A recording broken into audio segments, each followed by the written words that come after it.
Welcome to Tamarindo Podcast. Hosted by me, Brenda Gonzalez, a political nerd and nonprofit capacity builder. And me, Ana Sheila Victorino, a queer well-being enthusiast and mindset coach. We are a Latinx empowerment podcast discussing politics, culture, and how to keep your calma with well-being practices and self-love. Our mission is to use laughter and conversation to inform and inspire. For us, self-care and advocacy go hand in hand. We want you to be your best you so together we can build more inclusive communities. Welcome to the show. Woo!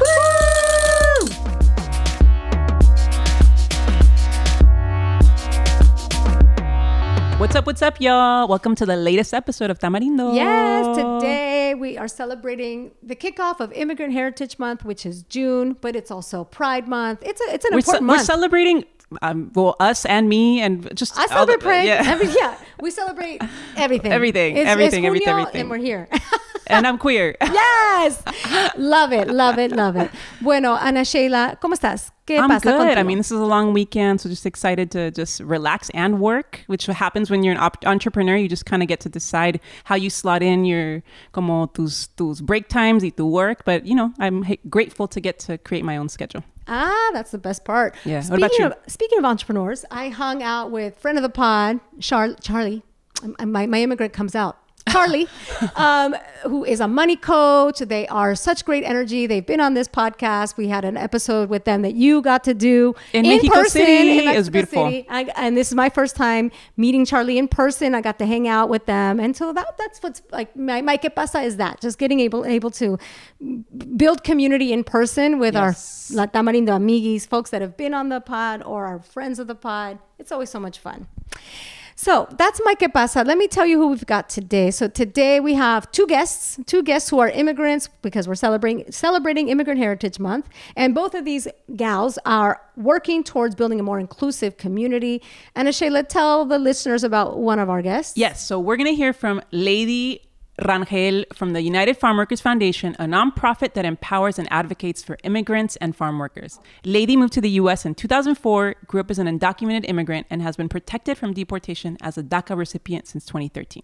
We'll learn more about her work and ways that we can get involved. Thank you for your help with that, Ana Sheila. You're so welcome. Before we do that, we're speaking to Saadia Khan, founder, producer, and host of an award-winning podcast, Immigrantly, that is part of the Sonoro Media Familia. So she's a prima. She's a prima. And Saadia has worked with organizations like Human Rights First, UN Women, and other UN entities advocating for women's rights and justice.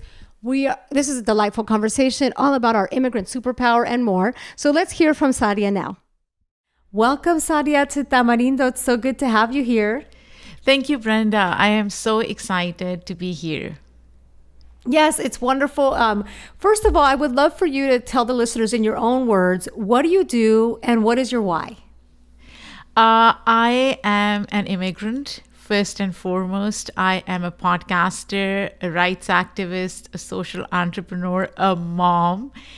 And why? Because I believe in the power of storytelling. And I also think that it's important for folks whose lived experiences they are to reclaim their narratives. That's my why for the podcasts that I do, Immigrantly and Invisible Hate. Yeah, I'd love to know the origin story of Immigrantly, the podcast that is also on Sonoro with like Tamarindo. Tell us what was the vision behind the podcast? I know you've been doing it for several years now. Talk to us a little bit about that podcast. Oh my gosh. So this may sound cliched, but Immigrantly was a reaction to 2016 elections. So I am a rights activist. I was working with a small civil society organization at the time. We used to do a lot of work with UN Women and UN entities, but my focus was global in nature, right? And then 2016 elections happened, and I'm a huge podcast listener. I feel it is such a personal, vulnerable space to learn, unlearn in your own time. And I was just so frustrated with all the stories that we were hearing about immigrants and people of color and BIPOC community in general. And I felt I couldn't sit on the sidelines anymore. And I decided to jump right in and start a podcast. Fun fact, Immigrantly started as the Alien Chronicles. I don't know what I was thinking at the time, but the idea was that I could reclaim the term alien. Never happened. It's too toxic for reclamation. So we switched to Immigrantly a year in. And yes, it's been a wild, interesting, introspective, messy journey. It's been 4 years. And we recently launched another podcast in collaboration with Refilion Media. It's called Invisible Hate, which basically focuses on injustices against minority groups. So it's mainly hate crimes that are perpetrated against minorities in America. Yeah, your origin story is very much Tamarindo's origin story. We also started in 2016. I was a huge podcast listener, and just out of the frustration of the narrative, and it's wild to think that we are in 2023 and not much has happened in terms of positive ways that immigrants are framed. Like there's still so much work that needs to be done. So it's so important that you continue to have this podcast and that you have other efforts and that you use your platform. What do you feel about the state of immigrants today and the way communities are talked about in mainstream media?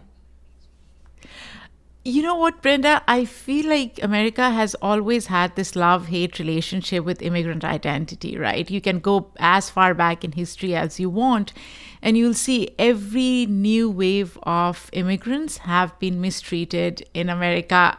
Although we call it land of opportunities, a place, it is an immigrant country, and yet immigrants are othered. Now, people may not know this, but there are more than 40 million immigrants in America. There are 18 million folks who have one parent who is born outside the US, and yet we are othered. So I think that has still not changed in the mainstream media or American social and political discourse. But what's changing is that immigrants are reclaiming their narratives, and they have platforms and they have identity that they are asserting. So that's a paradigm shift.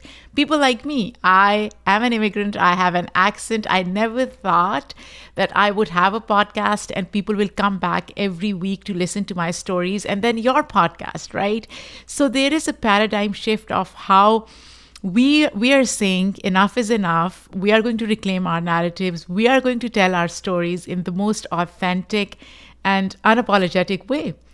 And here we are doing that right now. Yes, absolutely.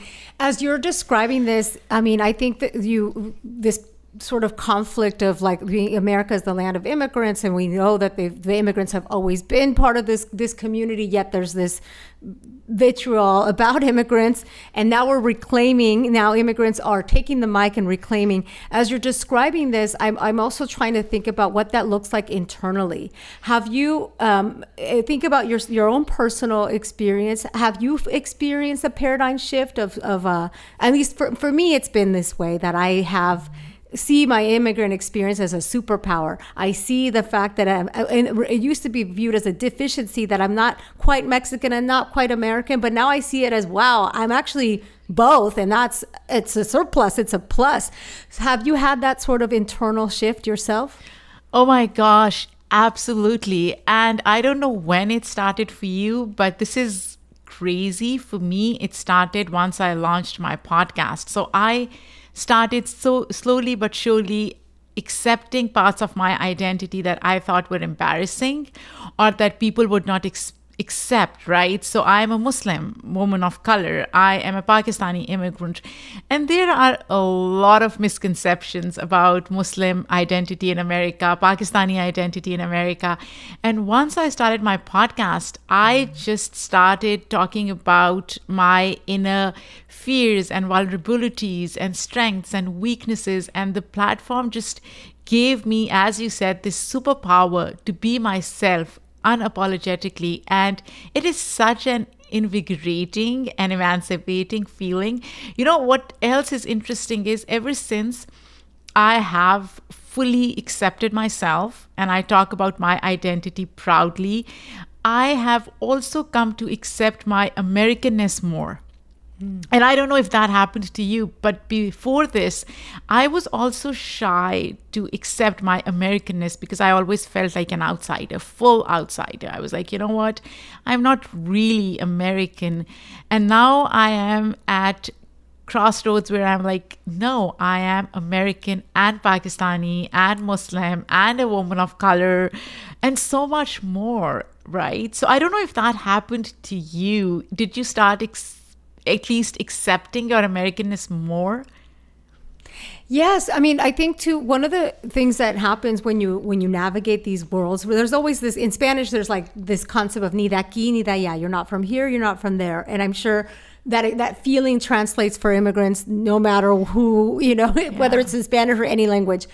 And I think that now, and Ana Sheila, my podcast partner, we're both immigrants, and we've talked about how like it's sort of a beautiful thing that we get to pick and choose the parts that we love about being American, the parts that we love about our immigrant experience, the parts we love about being Mexican, and we get to invent and create this wonderful, beautiful, accepting, inviting experience. So I do see there's certain things that I love about the fact that I'm from California, that I'm from Los Angeles, and I get to claim those places and what that means. That like, here's a very like an example that's coming to mind.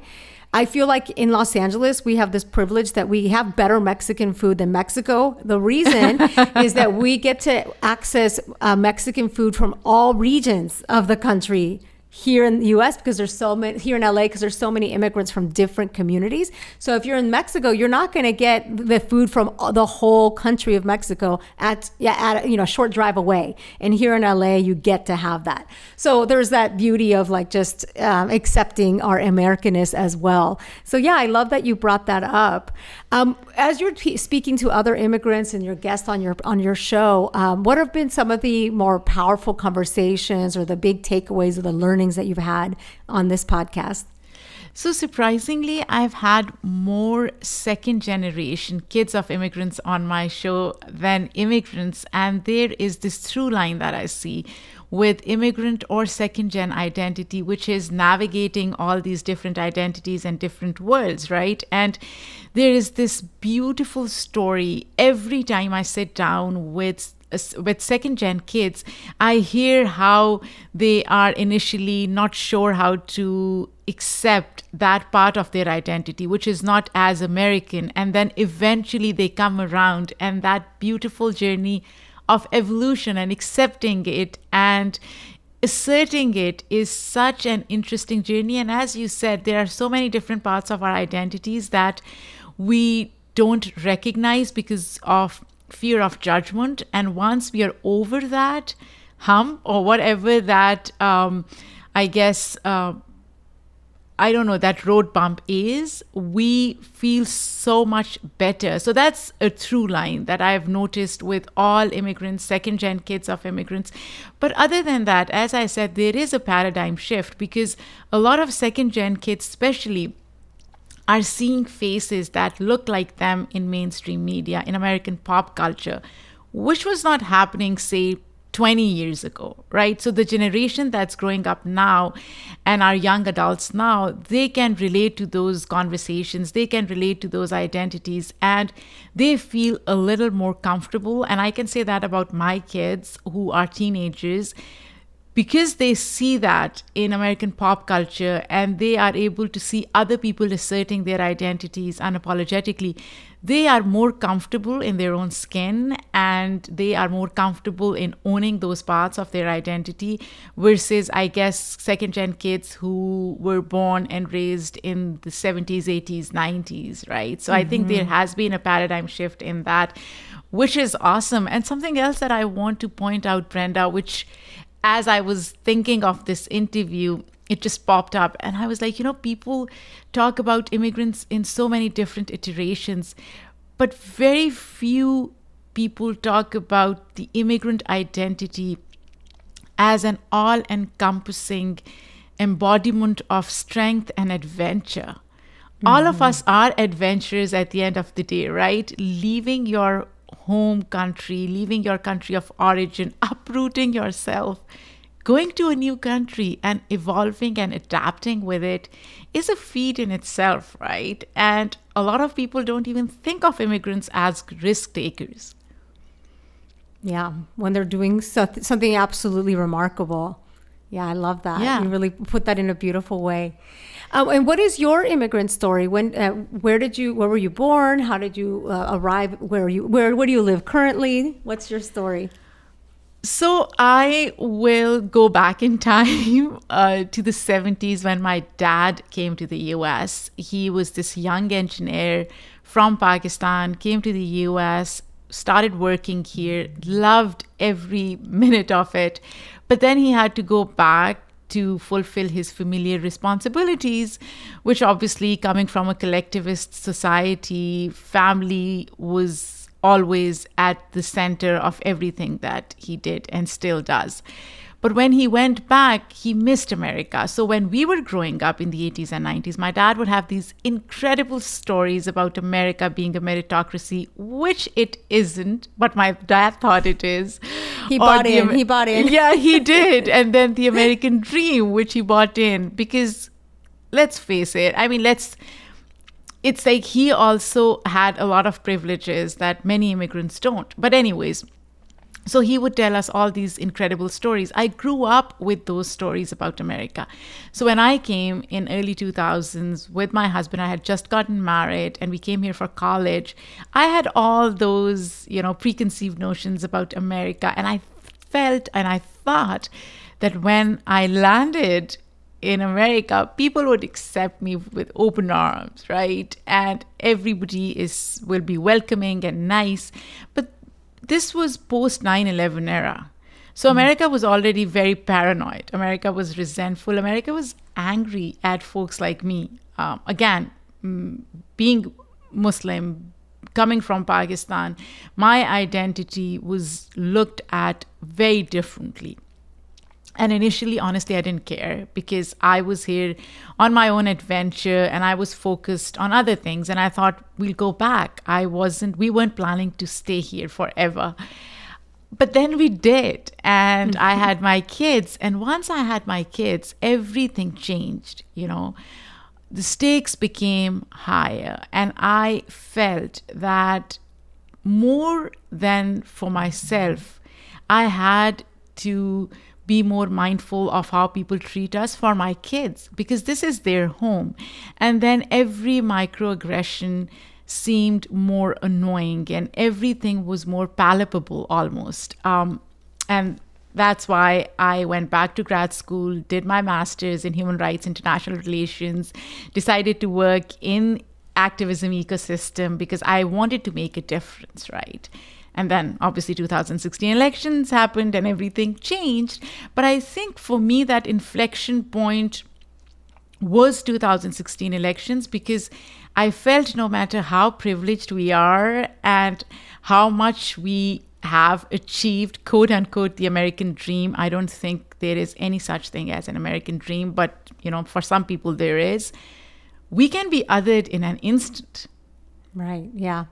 Mm-hmm. And that was a watershed moment. It was a disappointing realization. But once I realized that, I knew I couldn't sit on the sidelines. So my immigrant story is a story of privilege. It's a story of evolution, of adaptation, of introspection, and now of assertion. Yeah. Wonderful. Very, very well put. Well, this has been a wonderful conversation, and we can't wait to continue to listen to your podcast. And I know listeners, I hope you all are all excited to listen to Immigrantly. Now I'm going to transition to our rapid fire fun questions. And usually they I think they're fun. We think they're fun. So the first question is very simple. It's, what is one thing you're celebrating? And it could be a big thing, a small thing. And what we do is we play this Mexican sound maker. I'm trying to see if I have it here. I don't. Actually, I do. Yes. Mexican sound maker. It's called a matraca.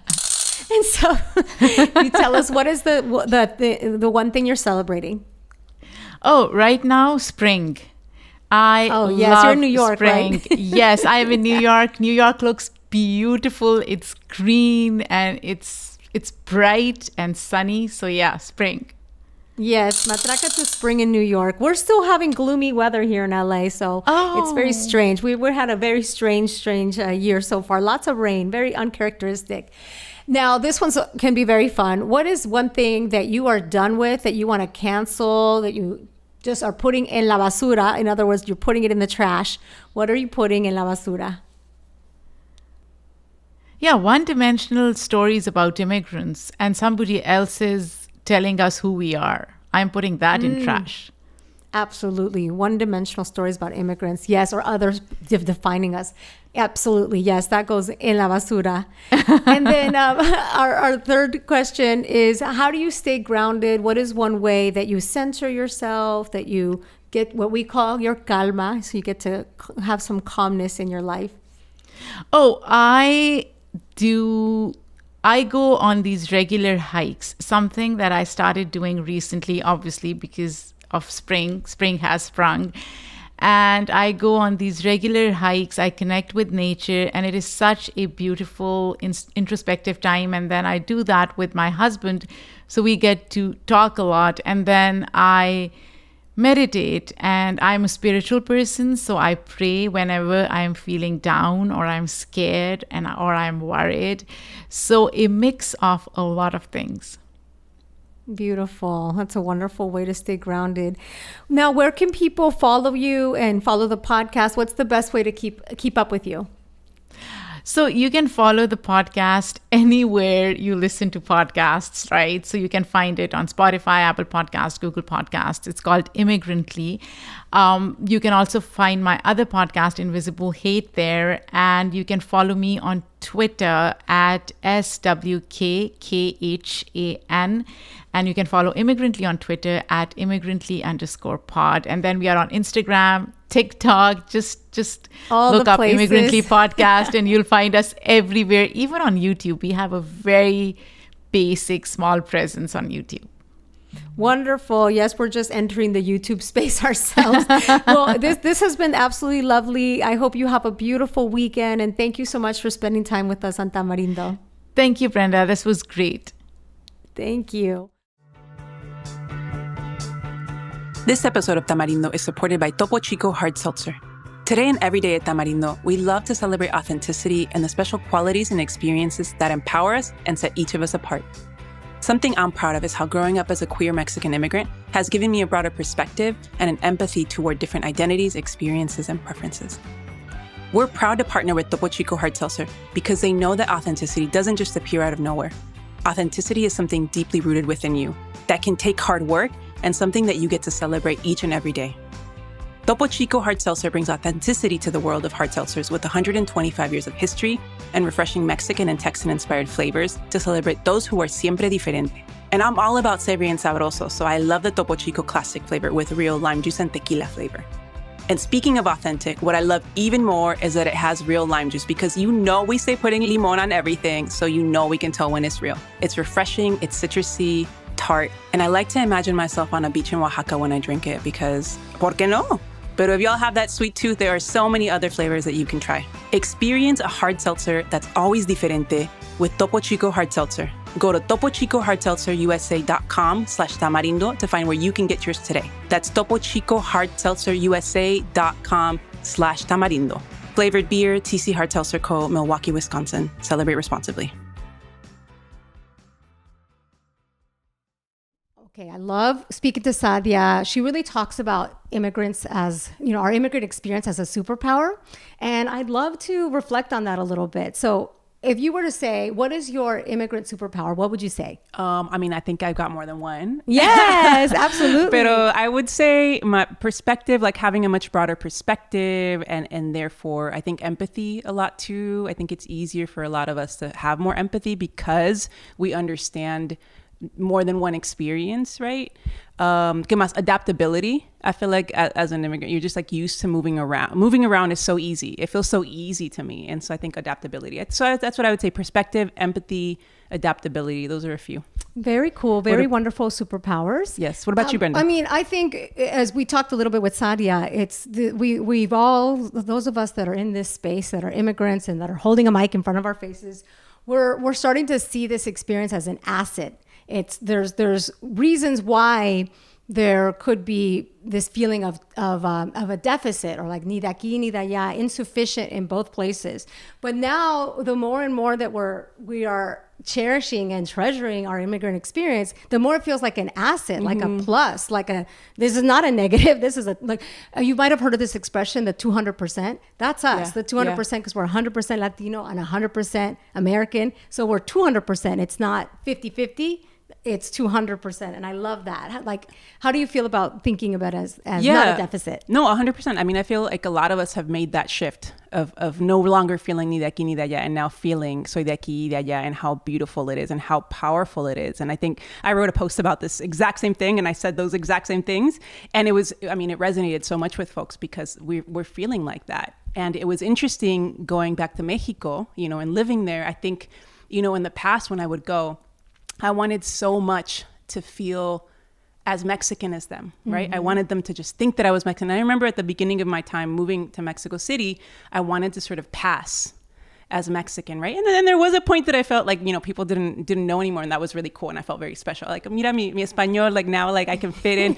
But at the same time, I stopped wanting to be. I was never gonna be Mexican in the same way they were Mexican, but I stopped seeing that as a deficit. Even while I was there, I was like, wow. What's really beautiful is that I'm bringing this perspective that I'm bringing because I lived in the U.S. and I'm bringing it here, and I noticed it feeling like more perspective and like an asset, and it was really beautiful to see that and to stop wanting to be Mexican like the Mexicans in Mexico were, and that felt like a powerful thing that I brought back with me when I moved back here to L.A. Yeah, and just treasuring your identity as it is. As it is. Yeah, beautiful reflections.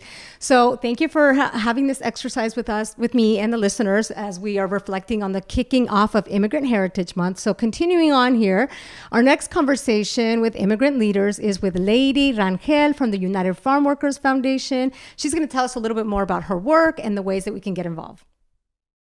So I would love to welcome you, Lady, to Tamarindo. So good to have you here. I'm very excited to be here, Brenda. Muchas gracias. Would you please introduce yourself to our audience and tell us a little bit about your why? Why do you do what you do? Yes, so my name is Lady Rangel, and I am the communications director for UFW Foundation. We're a nonprofit that provides resources to farm workers and immigrants and other Latinos in rural communities. And the work that I do is more than just academic or professional for me. It's personal. I come from a family of farm workers. I grew up undocumented. I still have, my family is still mixed status, which means, some of us have some sort of legal status and then some of us don't. And the work that I do is to honor my parents, my family, who, are farm workers, have been farm workers for many, many years. I worked in the fields myself, so I know the hard work that it takes to be a farm worker, to feed this country. And I think it's important to elevate the voices of the people that feed us. Yeah, thank you so much for sharing that personal background. And for folks that maybe aren't super familiar with the history of UFW Foundation, maybe that confuse it with UFW, the union, tell us a little bit about the difference between the two and what the foundation works on today. Yes, so the UFW, of course, is a labor union. They go way back, founded by Cesar Chavez and Dolores Huerta, and they've been around for a very, very long time. And the UFW Foundation, we were founded in 2008. And so for, more than 15 years, we've been trying to just become an organization that provides assistance to immigrants and farm workers, like I said. And so the only biggest difference that we have is that we are a nonprofit, where the UFW, the labor union, is not a nonprofit. That's about it, really, because when it comes to our advocacy, we're fighting for the same things. We're fighting for the same labor protections, the same immigration reform. And, we work very closely together. They are still our sister organization, and we fall under what we call the farm worker movement, along with many other organizations, such as also the Cesar Chavez Foundation. Yeah, thank you for walking us through that distinction. So we are kicking off Immigrant Month in June, starting real soon.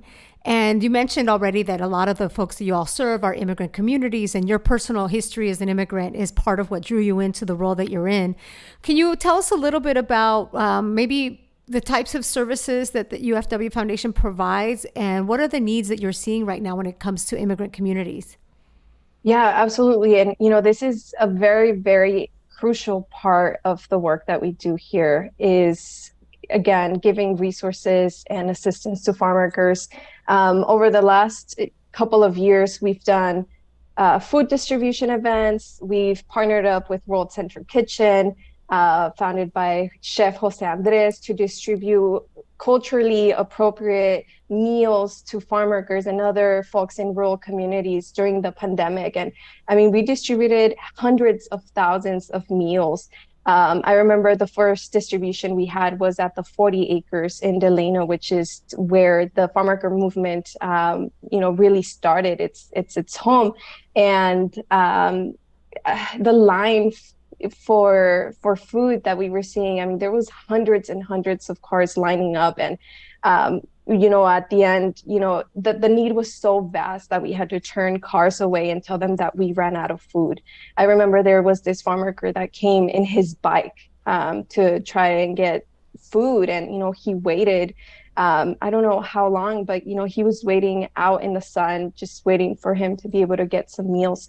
So we do food distributions, we do mask distributions. We've also done pandemic relief, which includes, all of this PPE and personal protective equipment, but also we have provided financial assistance to farm workers. So in 2020, when the state of California did its program to provide some financial assistance to undocumented folks, we were one of 12 organizations that ran that program and distributed millions of dollars back into the hands of farm workers because, we know this is really important.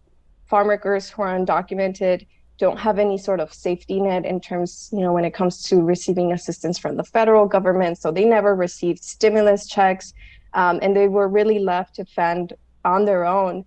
And so that's one of the financial assistance programs that we've had. And then starting this year, we started with a new program called the Farm and Food Workers Relief Program, which is a USDA program. And they selected 15 organizations to distribute a one-time $600 payment to farm workers, to agricultural and food workers for all that they have endured as essential workers laboring throughout the pandemic. And so we're very proud to have, launched this program because we were this was one of our big projects. We advocated and pushed the USDA and the federal government to finally give back to farm workers because they haven't done so for so long. I mean, it's really outrageous when you really think about it, right? Yeah. They've given billions of dollars to agricultural employers, and they've never given money back to farm workers, the actual people who are laboring in the fields. And so we succeeded in getting the federal government to do something, and now it came in the form of the Farm and Food Workers Relief Program. So we've been running this program. So we do a lot. We also do immigration. We provide immigration legal services, free or also low cost. We have offices in California and in Arizona where we do that work. And at the federal and statewide levels, we also push for immigration policies that would benefit our communities and keep them protected, and ultimately provide them with the safety that they deserve.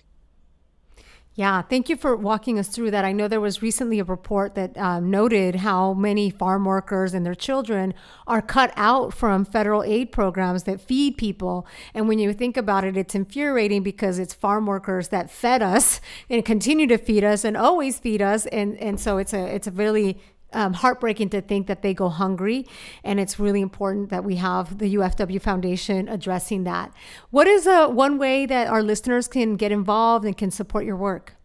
I love this question because I think it's so easy for everyone who's listening to get involved. And it really just starts by following us on social media, right? Obviously, if you have the opportunity, if you're in a place to donate, we also welcome donations. You can do that by going on our website at ufwfoundation.org. Engage with us online. We're always looking for new students or folks that want to get involved and come on and volunteer with us. And, we really take pride in being a student and volunteer and farm worker led organization. And so you can start there by following us on our social medias. We're on, Instagram, Twitter, and TikTok. We're at UFW Foundation. So, you can find us there. Fantastic. I have just one more question for you. Sometimes we get a chance to talk to our guest about some fun questions, some rapid fire questions. And I'm going to ask you just one of them because I know that your work is so important and you already shared your personal story of being a DACA recipient.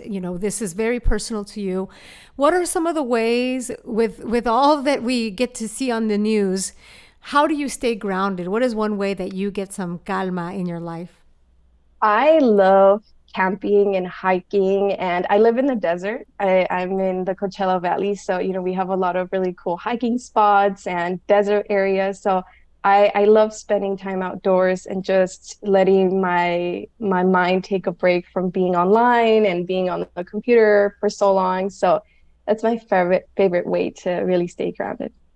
Yes, and you live in such a beautiful part of California, just gorgeous space. Well, thank you so much, Lady, for joining us here in Tamarindo, letting us know a little bit more about the UFW Foundation. We're going to put in our show notes for this episode the link so that folks can get involved. And I just want to thank you again for being here. Muchas gracias. It was really exciting, and I really appreciate the opportunity to come on here. All right. We hope listeners appreciated hearing from Lady. I loved hearing her personal story, and I loved hearing how we could support the United Farm Workers, especially when it's farm workers that feed us, and it's a shame. It's beyond a shame that farm workers go hungry. So absolutely love their work. And now it's time for our rapid fire, how we close this thing here. So Ana Sheila, what is your matraca this week? My matraca, I'm giving my matraca to the organizing that's happening at my alma mater. ¿Dónde fuiste? ¿A dónde fuiste? Fui a Stanford. We actually have shirts that we made. Fui a Stanford? That says, it's Stanford is spelled with an E, an accent, and there's no D in it. It's worse than if you had gone to Yale. Because they say jail. I went to jail. So I went to jail. Mejor. Stanford. Yes, I went to Stanford. And so there's some organizing happening around the center that for Latinos that traditionally was called El Centro Chicano while I was there. Yes. And so there's a lot of organizing that's been happening. They changed it now to El Centro Chicano and Latino, but students are wanting more. And students are protesting and asking to have their voices heard more, to have the name changed. Again, to have some murals that are offensive to indigenous folks and are as representative of other identities updated. Oh, I didn't even know there's some harmful murals there. Yeah, so they're asking for the center to be more inclusive of different identities, of LGBTQ plus identities, as well as Black and Indigenous Latinos. Because, and I have to say, and I was there over a decade ago, but while I was there, it was weird, and I was Mexican, right? But I was like, this is weird that this is the only center that we have for students that are Latina Americans, when it feels so Mexican centric. And it sounds like not enough has changed for students, and students are organizing and asking for more change. And I think I'm really proud of them. And I can't speak on I'm sure there's, people feel different ways about how it's been done, but I think it's important that this is happening. So I'm giving them a matraca that this is happening, and I'm hoping for more change. I think that the centro should feel more inclusive, and it shouldn't feel so Mexican centric. So I agree with that, and I'm excited to see what happens from this. So matraca to the students for organizing. Yeah, and the last thing I'll say is that and I'm proud of them, especially because when I was there, I didn't feel comfortable enough in my own skin to do this kind of organizing and to stand up for different voices. Because when I was there, I felt so, preoccupied with just trying to fit in to Stanford that I didn't even get involved with El Centro Chicano until my senior year, because I didn't want to be seen as so Mexican. I wanted to just fit into this institution that was primarily white, right? And so it's just beautiful to see folks just, come full circle. Yeah. Full circle and being their full selves and standing up for what they believe in. So. Beautiful, beautiful, beautiful. Well, my matraca is not at all as cool as yours.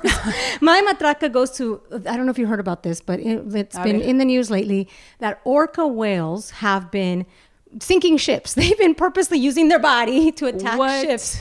And there's rumors that it could be that they're basically seeking revenge because they've been attacked by ships. So that's the narrative that's out there. Okay. And there's a lot of memes out there. They're like, oh yeah, I'm with the orcas. Okay. And I'm kind of giving them fighting back. Yeah, and they're fighting back. So I got to celebrate that. But it just the whole the conversations around this, it triggered a few memories. One is, this is crazy, but when I was a little kid, I remember, I don't know what the assignment was. This was in second grade, but we were supposed to draw something. And what I drew was an ocean that was red because it was blood. And I drew orcas and I drew dolphins and I drew sharks. And I said, this is the earth mad at us because of, pollution. Yeah. I remember my teacher was like, damn, that's morbid. So maybe it's coming true, maybe it's coming true. The orcas are fighting back. But then the other memory that this triggered is that I would spend my summers going to my grandparents' house. I love my grandparents. I mean, they rest in peace, right? Both of them, but just like they basically raised me from 0 to 5. And then every other summer I would spend time with them in Mexico. So they mean so much to me. But one of the weird things that they had at their house, they had a few VHSs, and one of them was called Orca the Killer Whale. I don't know if people have seen this movie, but it actually came out before Jaws, because it came out in 1977. I guess I have to look it up to see which came first. But the story there is about an orca. I believe this is fuzzy because I have not seen this movie since I don't know, who knows how long, definitely over 30 years. But something about orcas seeking revenge. I think there's like a mama orca and a dad orca and a baby orca. And I think like the dad and baby die and then the mama like seeks revenge. I don't know. But these are the things that I'm thinking as I'm hearing this news about las orcas. So you've been into these orcas for your whole life. I guess so. You remember Free Willy? Pobrecito. And his name was Keiko. His real name was Keiko. And it was in Reina Aventura. Yes. I was about to ask you if the whale in Free Willy was an orca. That was a good ass movie. That was an orca. And it specifically was a Mexican orca. It was a Mexican orca named Keiko that lived in Reina Aventura. Have you ever been to Reina Aventura? No, I haven't. That is now Six Flags, but it's a theme park in Mexico City called Reina Aventura. And it was shocking when I first actually saw Keiko, the captured whale, because they had that, like its fin was all crooked because it was in captivity and like it was part of the tragedy. So Free Willy was very real. Yeah. So anyway, shout out to all of us that were born in 1983 that can relate to these orca stories. All right. So Ana Sheila, what goes in la basura? En la basura, I mean, we're going into Pride Month and just putting in la basura all the hateful people that are like basically harassing store employees at different stores that are carrying Pride merchandise and forcing these stores to then discontinue or move their stuff to the back in order to protect their employees. And I've also seen, LGBTQ plus like businesses who make this merch who are struggling because of what's happening. It's particularly in southern states. So I mean, at this point, I don't wear like a lot of rainbow stuff anymore to Pride or anything like that. But I do remember when I was first coming out, like how excited I actually was to get some rainbow merch. Get your gear. Yeah. And so like there's still people that, that this means a lot to and buy this, and especially around this month. So it's really sad that how this is affecting employees that are being harassed, how this is affecting LGBTQ plus businesses, and also the patrons that want to buy this stuff, right? Yeah. Complete garbage. There's just what's happening all over the country. This horrible, nasty, anti-queer, anti-LGBTQ, anti-human being policies that are just complete garbage. But very, very quick extra matraca that your story inspired is that friend of the pod, our folks at the Trujillo family, I know that they recently were part of organizing a trans prom in Washington, D.C. So just a little glimmer of hope. We'll put information in the show notes so y'all could see that at the same time that there's this horrible, horrible force that's existing, there's also a lot of organizing and a lot of people that are celebrating. And I'm very inspired by trans youth that were part of organizing this prom and that are just boldly stepping out in spite of this environment. So. I mean, it requires so much courage, and also I think allies that are supporting them. So y'all, we can all be better allies.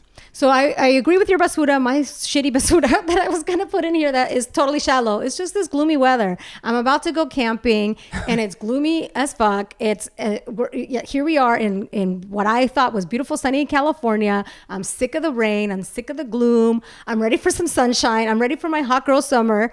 And I'm just sick of this weather. So basura to the gloomy weather. You know, I feel that.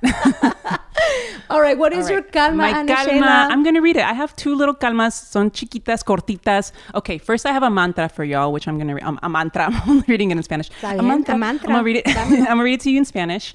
I think this can be really helpful for y'all when you start the day. If you're like, oh, I've got all these things that I want to do. And, you know, sometimes the days go the way they go, right? So here's my mantra for y'all that y'all can use. So, may I hold myself with the same grace and compassion regardless of what I do and don't accomplish. That's hard for me, take that especially. in, y'all. Take that in, y'all. You are no less worthy if you did 10 things or 5 things. So you get to love yourself the same way. And you deserve even more grace when you don't do all your things, right? Super hard. Super hard. All right. So then my practice that I want to share with y'all. So this is something that can be hard, but I'm going to ask everybody to put your hand, stop what you're doing right now. A ver, aquí va. Put your hand on your heart. Close your eyes. I want you to take a deep breath and then say, I love you, and your name. I love you, Ana Sheila. No, me, right? You. I love you, Brenda. I love you so much. I love you so much. How did that feel? It feels pretty good. But you were able to say that so easily, which is beautiful, which means that you have been doing a lot of practice. She's calling me self-centered, y'all. No, not at all. That you are able to love yourself, because for some folks that is super, super hard. And I remember I wrote about this a few months ago, and I thought about it the other day or yesterday. And when I wrote it, like, I started crying because there was a lot of acknowledgement around the work that it's taken to be able to feel that way, because there's so much that's around us that thrives off of us not feeling enough and not being able to love ourselves and makes money off of that, right? So for us to be able to do that, especially as queer, as Black and brown, all the things, to be able to do that, it's so important. So if you felt any emotions doing that, if you felt resistance, we see you, we hear. I don't see you, but we do see you, though. But we do.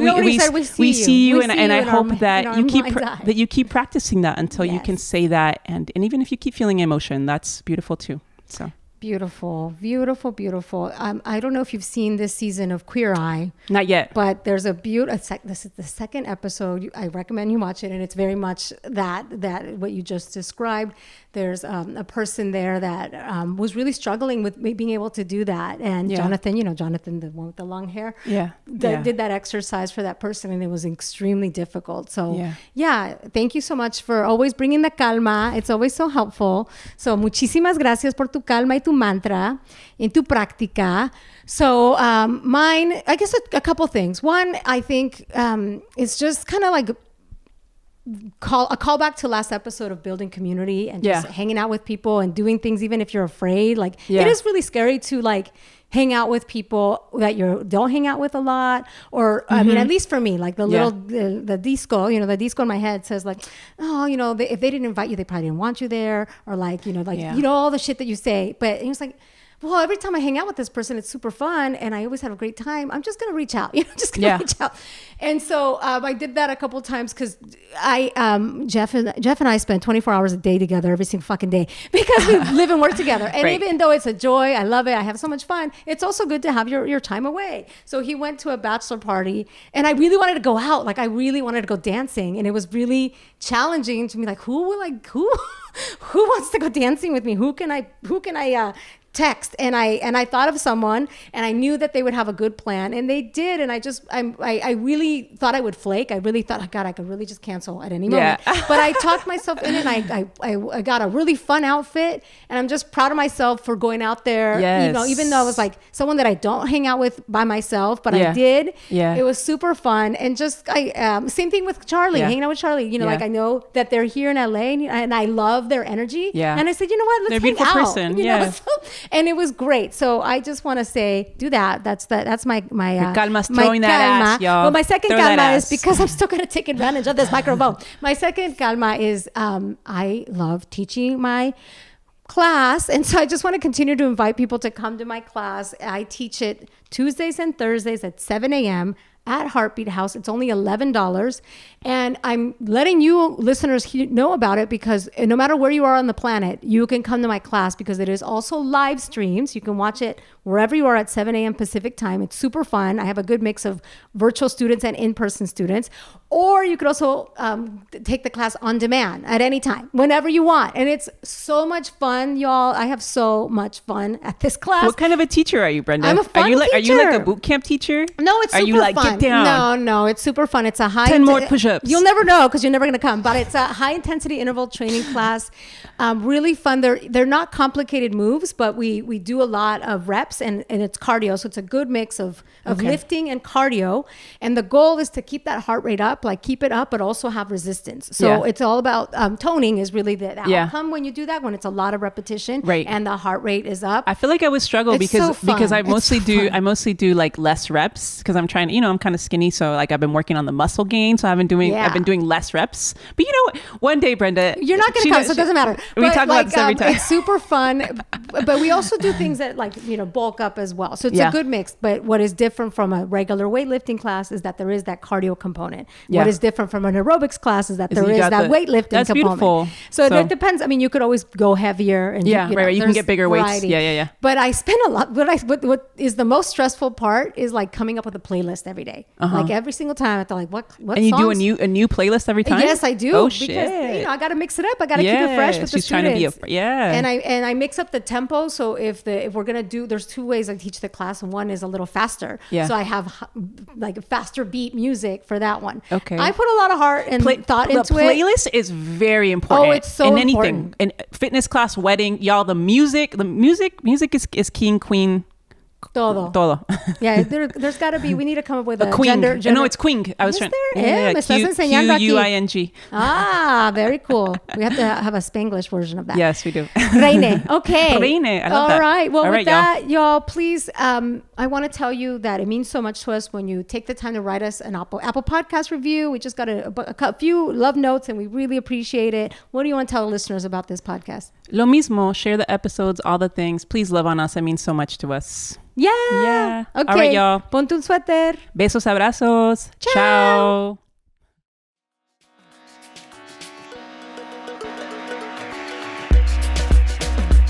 Tamarindo Podcast is Brenda Gonzalez and Ana Sheila Victorino, with production support from Josie Melendez and Augusto Martinez Delgado of Sonoro Media. Our theme song is by Jeff Ricards. If you like our show, please rate and review Tamarindo Podcast or share an episode with a friend.